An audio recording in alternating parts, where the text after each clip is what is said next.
Hello दोस्तों, स्वागत है आपका एक बार फिर से हरर 22 में। तो आज की कहानी शेयर किया है योगेश की माँ ने। तो योगेश कौन है आपको इस कहानी में पता चलेगा। तो अभी तक आप लोगों ने मेरा चैनल सब्सक्राइब नहीं किया है तो अभी कर ले। तो चलिए बढ़ते हैं कहानी की तरफ। मेरा नाम योगेश है और मेरा घर इलाहाबाद में पड़ता है और ये घटना करीब 2 साल पहले की है। मेरे घर में हम 4 लोग हैं, जिसमें 2 मेरे मम्मी पापा और एक मेरी छोटी सी बहन है। उस समय हमारा घर बहुत ही खुशहाल जीवन जी रहा था। मेरा एक कपड़े का दुकान था जिससे हमारा जीवन अच्छे से कट रहा था। हालांकि मेरी अभी शादी नहीं हुई थी और मेरे घर वाले मेरी शादी को लेकर परेशान रहते थे। मैं हर रोज़ सुबह नहा खाकर अपने दुकान पर चला जाता था और देर रात को घर आता, फिर खाकर सो जाता था। ये मेरा रोज़ का काम था और इसके साथ साथ मंत्र जप करना, पूजा पाठ करने में मुझे शांति और खुशी मिलती थी। एक दिन की बात है, जब मैं रोज़ की तरह देर रात को घर लौट रहा था, मैंने एक बहुत ही सुंदर लड़की को देखा जो मुझसे लिफ्ट मांग रही थी और उसका चेहरा बहुत ज़्यादा चमक रहा था। मैंने उसके पास गाड़ी रोकी और उसको देखने लगा। उस समय मेरा मन बस उसको देखते रहने को कर रहा था। रोड पे बहुत सारी गाड़ियाँ आ जा रही थी पर किसी का ध्यान उस लड़की के ऊपर नहीं था। फिर उस लड़की ने मुस्कुराते हुए मुझसे बोला, आप मुझे देखते रहोगे या मुझे आगे तक छोड़ दोगे। जिस पर मैंने उससे बोला, जी ज़रूर, आप बैठिए। उसके बाद मैंने उसको उसके घर तक छोड़ दिया। उसका घर भी उसी की तरह आलीशान था, जो हवेली जैसा दिख रहा था। उसके बाद मैं अपने घर चला आया और अपने माँ से उसके बारे में सारी बातें बताई, जिसको सुनकर मेरी माँ भी बहुत ज़्यादा खुश हुई। उस रात मैं सोया ही नहीं। मैं जब भी आंखें बंद करता उसका चेहरा दिखने लगता था। इसी तरह पूरी रात मैं करवटें बदलता रहा और सुबह तक मेरी आंखों से नींद गायब ही हो गई थी। मुझे ऐसा लग रहा था मानो वो लड़की मेरे लिए ही बनी हो। सच बोलूं तो मुझे उससे प्यार हो गया था। उसके बस एक झलक से ही मेरा नींद, भूख, चैन सब गायब हो गया था। अब तो पूजा पाठ में भी मन नहीं लग रहा था।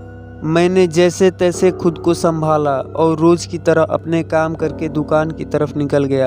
पूरे रास्ते में उसी लड़की के बारे में सोच रहा था। मेरा पूरा दिन जैसे तैसे बीत गया और रात को जब वापस आने लगा तभी अचानक से वही लड़की सामने खड़ी दिखाई दी, जिसको देखते ही मैंने अपनी गाड़ी उसकी तरफ मोड़ लिया। आज भी वह लड़की उतना ही सुंदर दिख रही थी। उसके बोलने से पहले ही मैंने उससे पूछा कि आप तो वही हो ना जिसको मैंने कल छोड़ा था। जिस पर वह लड़की मुस्कुराते हुए बोली, जी मैं वही हूँ। फिर मैंने पूछा, आपको आज भी आपके घर तक छोड़ दूँ? जिस पर उस लड़की ने कहा, आपकी मर्जी। फिर मैंने उसको अपने बाइक पर बैठाया और उसके घर तक छोड़ आया और अपने घर पे आने के बाद खाना खाकर सो गया। इसके बाद रोज़ की तरह अपने काम पर निकल गया। फिर मुझे वही लड़की अलग अलग जगह पर रोज़ मिल जाती थी। ऐसे ही लगभग 3 महीने तक चलता रहा। एक दिन की बात है, मैं उस लड़की के साथ एक अच्छे से रेस्टोरेंट में बैठकर चाय पी रहा था। तभी अच्छा सा समय देखकर मैंने उस लड़की से शादी करने को पूछ लिया, जिस पर वह लड़की ने कुछ जवाब न देकर वहाँ से उठकर चुपचाप चली गई। उसके जाने के बाद मैं मन ही मन दुखी हो गया और निराश होकर घर चला आया। उसके बाद 3 दिनों तक वह लड़की जब मुझे नहीं दिखी तो एक दिन सुबह में मैंने सोचा कि आज उसके घर जाकर माफ़ी मांग लूँगा। यही सोचकर मैं उसके घर चला गया। उसके बाद जो मैंने देखा, मेरे पैरों तले ज़मीन खिसक गई। मैंने देखा कि जिस लड़की को उसके आलीशान घर पे छोड़ने आता था, वह घर पूरी तरह से खंडहर में बदल गया है। फिर जैसे तैसे हिम्मत जुटाकर मैं उस खंडहर में गया तो जो मैंने देखा उससे मेरी आंखें फटी की फटी रह गई और मेरे दिल की धड़कन रुक रुक चलने लगी। मैंने देखा कि वह लड़की कच्चा मांस खा रही थी और मांस खाकर हवा में उड़ने लगी। यह नज़ारा देखकर मैं बेहोश हो गया और जब होश में आया तो देखा कि वह लड़की मेरे पास खड़ी है। मैं अब पूरी तरह से डर चुका था, फिर भी जैसे तैसे हिम्मत जुटाकर उससे पूछा, तुम कौन हो? जिस पर उस लड़की ने कहा, मैं यक्षिणी हूँ, इसलिए मैं तुमसे शादी नहीं कर सकती। जिस पर मैंने कहा, मैं तो आपसे प्यार करता हूँ, आप चाहें जो सज़ा दो मुझे मंजूर है। मैं अभी भी आपसे यही कहूँगा कि आप मुझसे शादी करोगी। जिस पर उसने कहा, तुम बहुत ज़िद्दी हो, ठीक है मैं शादी तो कर लूँगी, पर मेरा 2 शर्त आपको मानना पड़ेगा। जिस पर मैंने कहा, ठीक है, पर शर्त क्या है?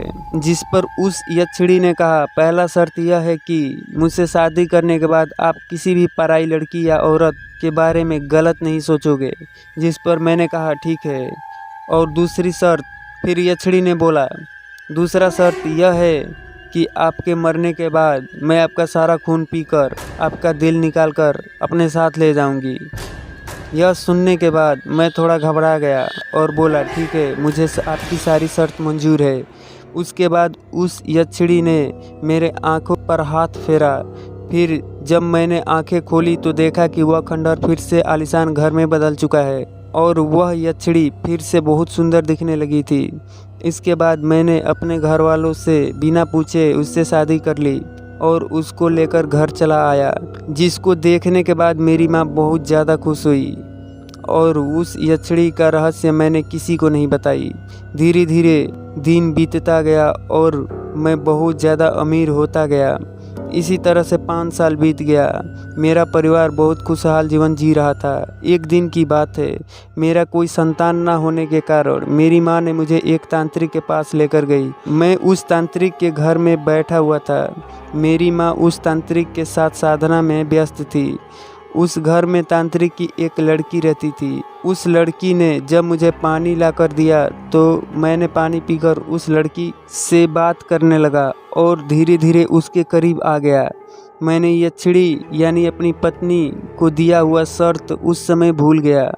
मुझसे यह गलती जैसे ही हुआ, तांत्रिक ने साधना करके मेरी माँ से बताया कि तुम्हारी बहू तो यक्षिणी है, तुम्हारे बेटे ने यक्षिणी से शादी की है। यह सुनकर मेरी माँ बहुत ज़्यादा परेशान हो गई।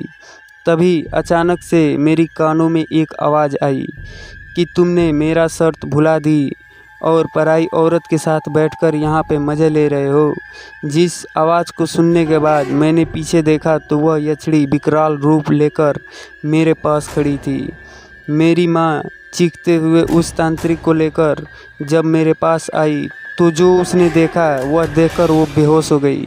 उसने देखा कि वह यक्षिणी मुझे मारकर मेरा खून पी रही है और मेरे दिल को अपने हाथों में ले रखी है।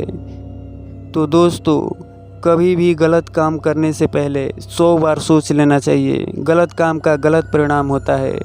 तो आज की कहानी कैसी लगी कमेंट में ज़रूर बताना। अगर आप लोगों के पास भी कोई कहानी है तो मेरे इंस्टाग्राम पे शेयर ज़रूर करना। तो मिलते हैं किसी और नए कहानी के साथ वापस। तब तक के लिए टेक केयर। जय श्री राम।